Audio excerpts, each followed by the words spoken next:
Tonight, the lead up to an election that's attracted a lot of attention and not all of it good. Who will lead the Federation of Sovereign Indigenous Nations? When we invested our $3 million, we've already made over 400% or 500% return on that. A look at how First Nations are investing in recreational cannabis. I am retiring with no regrets. It's been a great run, and now it's time for me to move on to the next chapter of my life. And fans wish farewell to the first Inuk of the NHL.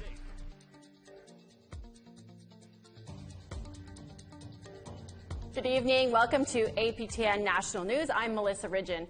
It's been less than a week since the legalization of cannabis in Canada, and the cash is flowing in for Winnipeg shops. A handful of First Nations in Manitoba are getting in on the action too. And as Brittany Hobson shows us, there are some already reaping the benefits. Peguis First Nation is hoping to profit from the recreational cannabis industry. It's the largest First Nation community in Manitoba, and like others, it struggles with unemployment, poverty, and housing. People complain about us being a burden on taxpayers.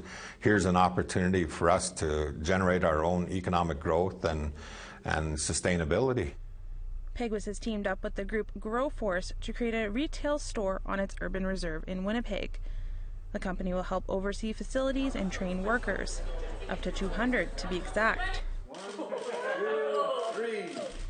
It's been a week since Meta opened its doors, but partner Opaskwayak Cree Nation is already seeing the green. Well, just on the share value side, when we invested our $3 million, we've already made over 400% or 500% return on that, and we've paid back some of that original investment.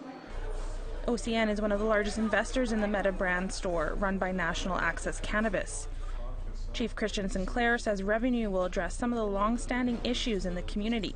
It allows us to be able to strategically take those dollars and then sell shares or take the revenues from our businesses and reinvest back into our community on much-needed resources for education, culture, language, rehabilitation, healthcare, any social aspect of OCN.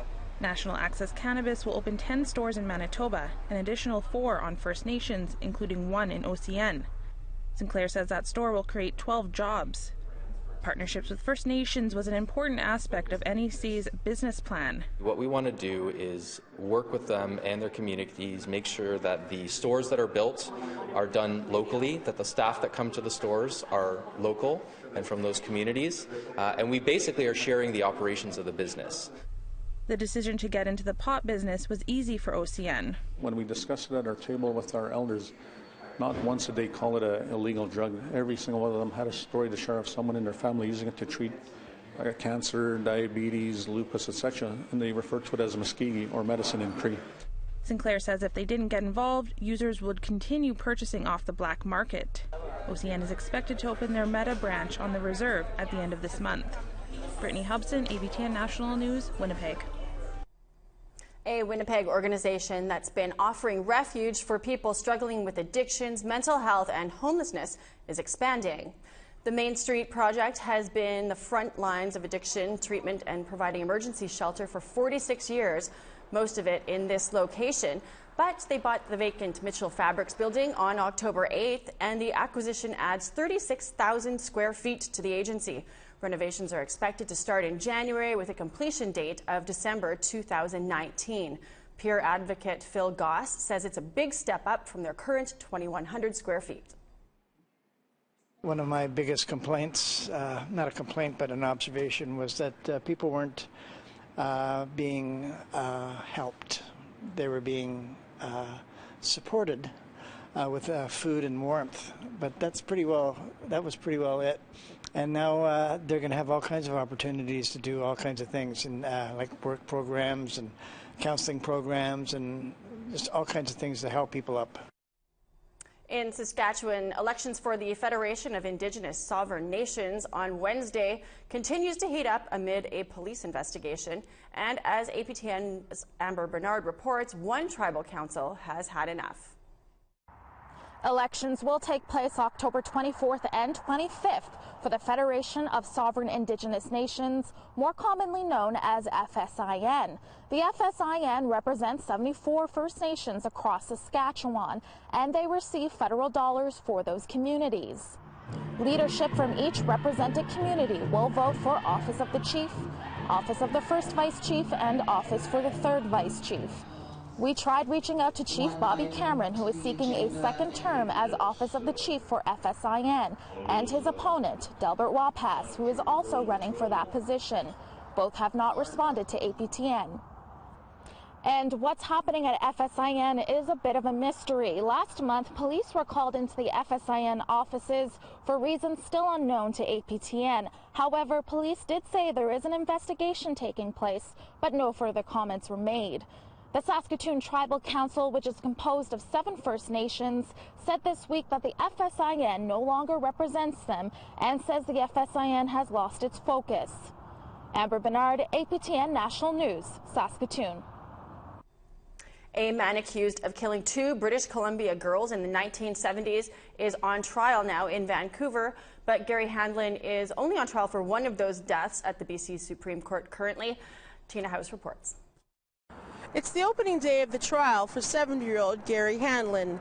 He was charged in the deaths of 12-year-old Monica Jack, as well as 11-year-old Catherine Mary Herbert. However, the jury is only expected to hear about the case involving Monica Jack.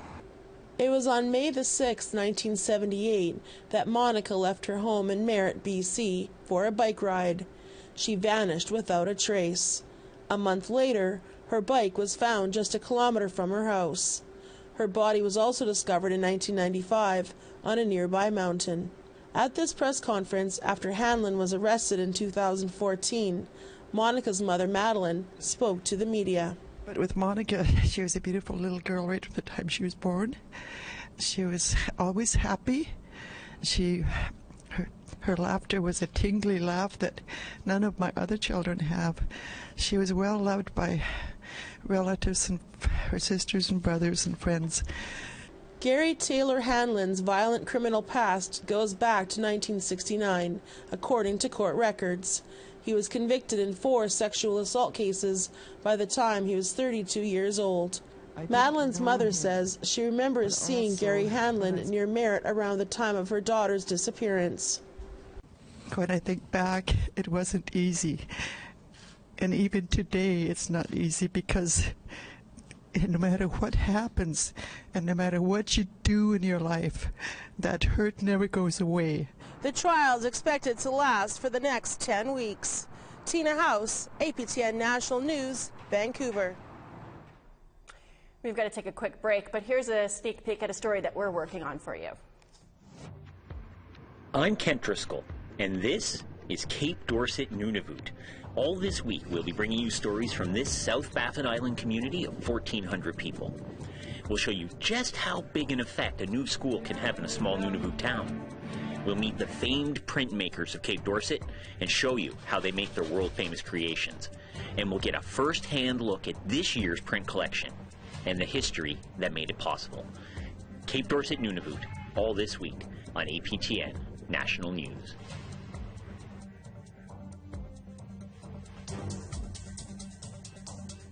Starting off on the east coast, we've got 8 and rain in St. John's, 9 and rain in Halifax. To northern Quebec and Labrador, Inuk is -6 with some sunshine. Nain -1 with a mix of sun and cloud. Saguenay is 3 as well as Sept-Îles. Gaspé is 6 and sunny.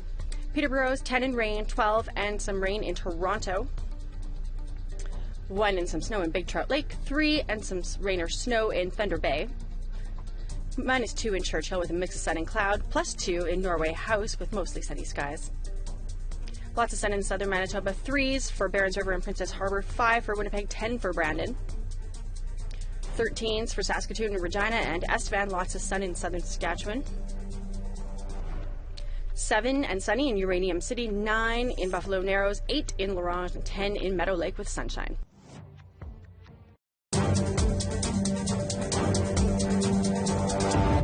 Welcome back.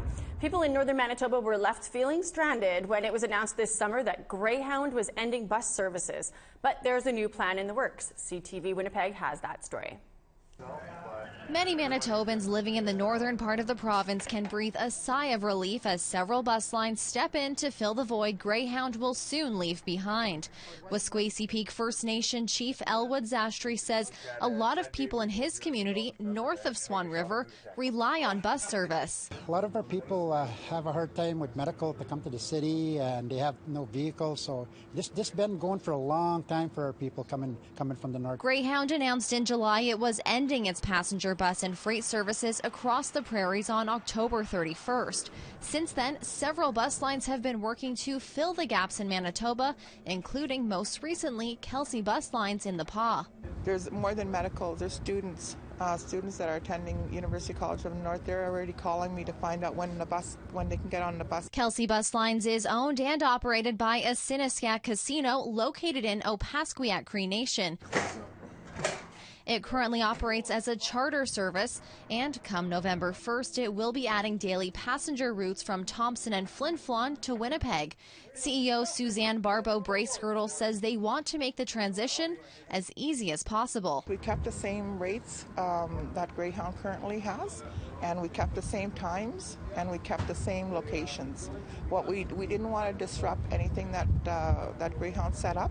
Meanwhile, Maple Bus Line stationed in Selkirk is also getting ready to launch passenger routes to the north. The owner and the investors that we have on board, they felt a need to want to help the local Manitobans to get across Manitoba. General Manager Maisie Hicks says they'll have 8 buses up and running with a cost similar to Greyhound's. The main depot is located in Winnipeg and will service the PAW, Thompson, and Cross Lake to start, with routes beginning October 29th. We just want to see what the next 2-3 months bring for us and how the business is evolving. Stephanie Seco, CTV News, Winnipeg. The federal government has been holding closed-door sessions on racism. Heritage Minister Pablo Rodriguez attended 3 of them in Toronto, and Rodriguez claims that racism isn't part of his vocabulary and said that Canada is not a racist society. The NDP took him to task on that comment in question period on Friday. By now, surely the minister knows that it is wrong to say that there is no systemic discrimination in Canada. Systemic racism took its root in this country the moment white settlers came and began the colonization process. To claim that there's no systemic racism in Canada is a slap in the face of Indigenous peoples. Will the minister do the honourable thing and admit that he was wrong and apologize? The Honourable Minister for Canadian Heritage. Mr. Speaker, Canadians understand that diversity is our strength, and while we have much to celebrate, we know that there are still real challenges for many people in this country. And let me be very clear, Mr. Speaker, throughout history, and even today, there are people and communities who experience systemic racism, oppression, discrimination, preventing them from fully participating in our society. And we know that these experiences are still felt today by many Canadians, and we can and we must, Mr. Speaker, do better. Member for Vancouver. Affordable food is a difficult thing to come by in northern Canada, and last year the federal government created a working group. They had one job: fix the Nutrition North program. But 5 Inuit organizations pulled out of the consultations, which led to questions in the House on Friday. It was clear from the start that the Liberals had no intention of listening. The consultations were, quote, just tokenism and optics so they can justify the changes that they want to make. The government's failure has real consequences. Tokenism does not feed children. When will the Liberals get back to the table and take this issue seriously? Thank you, Mr. Speaker. Inuit organizations have an important and unique perspective to offer to Nutrition North Canada. That's why we've engaged with them. We have valued their expertise. We valued their knowledge in this process. Their engagement has really been vital for us in developing our new initiative and providing thoughtful solutions on how we move forward with food security for Northerners. We're going to continue to work with Inuit right across the North, as we will with all Indigenous groups and all Northerners, to ensure that the revisions to Nutrition North are what people are asking. The Honourable. A new study reveals that people who eat more organic food may be less likely to develop cancer. French researchers looked at the diets of more than 60,000 adults over the course of 4 years. Those who ate most organic food were 25% less likely to develop cancer. Authors of the study think this is because organic foods contain less chemicals compared to conventional products. Previous research has shown that pesticides are cancer-causing in humans. A massive caravan of Central American migrants streaming through southern Mexico en route to the U.S. has swelled to more than 5,000. The migrants have been battling sweltering heat, with many carrying children on their backs. They say they're fleeing violence from their homelands in Honduras and Guatemala. When Mexico refused them mass entry on a bridge, many jumped into the water, desperate enough to swim or float across the river. U.S. President Donald Trump says the migrants are not welcome, and he warns if he has to, he'll deploy the military to stop them. Mail wasn't picked up or delivered in 4 cities today as the union representing 50,000 postal workers launched rotating strikes across the country. The job action began after negotiators failed to reach a new contract agreement before the union's strike deadline.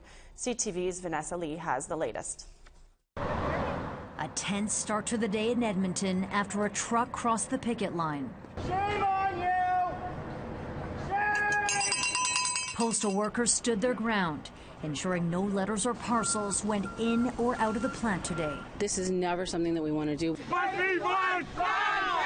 Thousands in Victoria, Edmonton, Windsor and Halifax have walked off the job for 24 hours. The Canadian Union of Postal Workers launched the rotating strikes to pressure Canada Post into accepting contract changes after 10 months of failed negotiations. Key demands include job security, better health and safety measures, and an end to forced overtime. Carriers and rural carriers are coming to work expecting an 8-hour day, but due to the huge parcel volumes that we're seeing, we're working 10, 11 hours well into the dark. Canada Post says it has responded to many of the issues raised. In terms of our offer, it's significant. It's wage increases, it's benefit improvements, it's extending job security, it's asking for no concessions or rollbacks. We're not asking for employees to give anything up. While mail is being delivered as usual in other locations, consumers are being warned of minor delays. The provinces rely on the postal system for marijuana deliveries after it became legal last week. The uncertainty is already hurting small businesses. It's going to be costing me a little bit more because I'm not going to be charging my customers extra for this inconvenience, and I want to make sure that it gets to them on time. So I'm going to be using other shipping services. Federal Labor Minister Patty Hajdu says she is monitoring the situation, but has given no indication Ottawa would intervene to end the rotating strikes, which are expected to continue tomorrow. Vanessa Lee, CTV News, Montreal. We need to take another break, but first, here's the rest of tomorrow's weather forecast.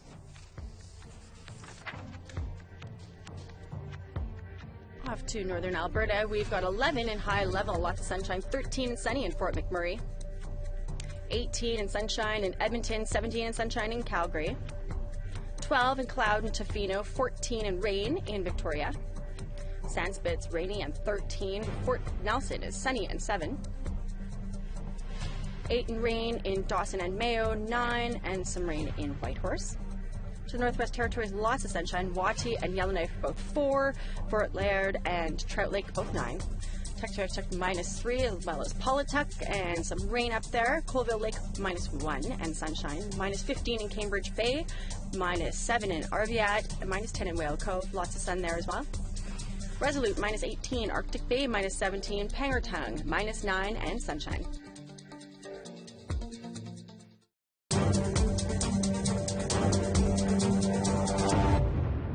Welcome back.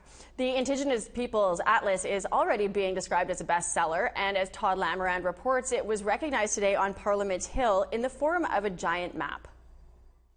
The Atlas may be a 4-volume set of books, but on Parliament Hill it took the form of a huge map you could walk on and look for your home community. I'm a member of Nipissing. My grandfather was from Nipissing. My grandmother was from Shawniga. Map and Atlas were produced by the Royal Geographical Society of Canada. Its CEO, John Geiger, says it's the most ambitious project the Society has ever undertaken. Find a way to make an impact that would, help young people and help Canadians more broadly to understand the importance of the Indigenous fact of Canada. The Atlas has already sold 8,000 copies.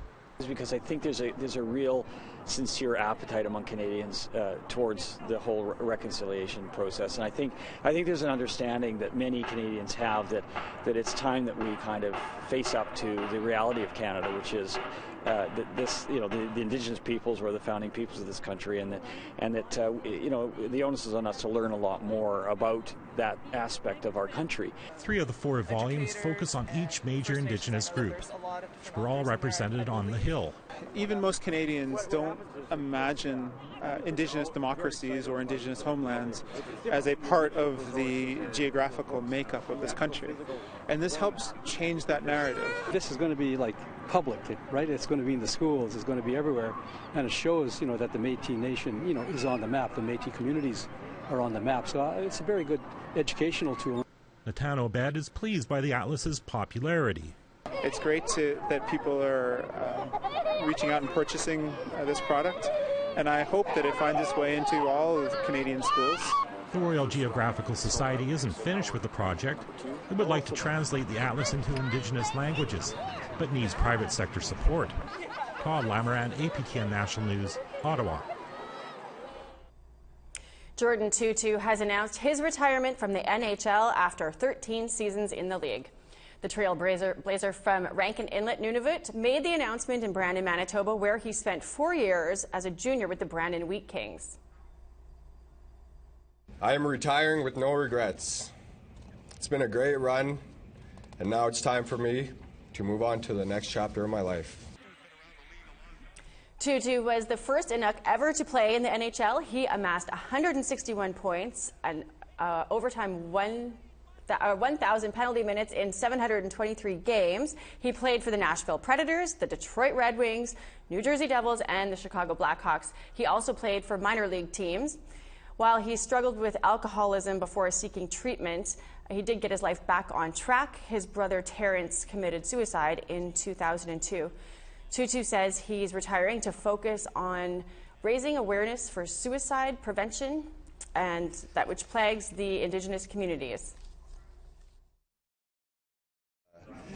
Helping our people get back on their feet, and because I feel that's my calling.